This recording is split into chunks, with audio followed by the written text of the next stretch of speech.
In this lesson, we'll learn about the if-then and else statements and the way in which these logical operators work in order to give your macros more diversity and decision-making capabilities.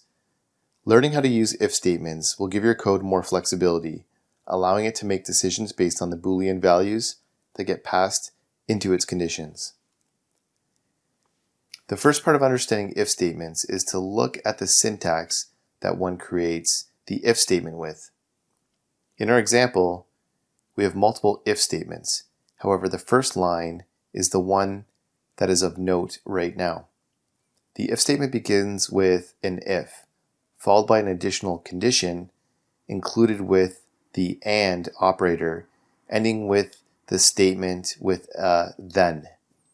This then operator must come at the end of the statement, otherwise the if statement will not function.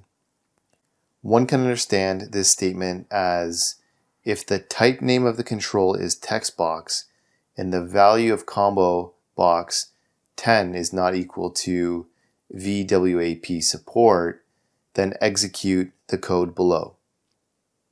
The then operator acts as a proofing mechanism for the if statement, allowing VBA to understand that if the condition is true, then execute, otherwise move on.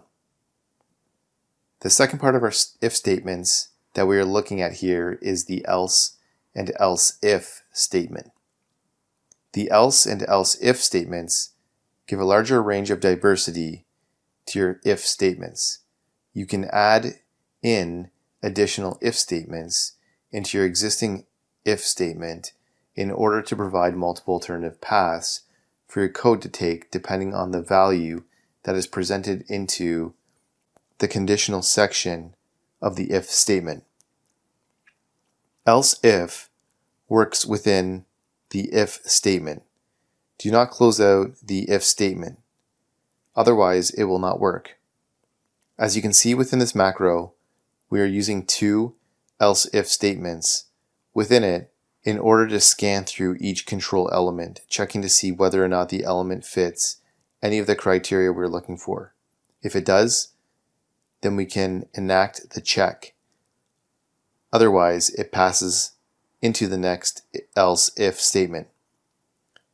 This particular macro is checking each element within the group and seeing if the element matches the type name. We simply use the else if statements to go through each criteria in order to further flesh out the checks. Hey guys, thanks for watching this lesson. I hope you enjoyed it, and if you did, I'd really appreciate a like and subscribe from you. And if you want to learn more about Microsoft Excel, check out these videos above. And don't forget to check out our website, commercecurve.com, where we have lots of in-depth finance and accounting courses available with full training workbooks. All of our courses come with complete workbooks of lessons, examples, pre-built financial models, and training video. Hope to see you there.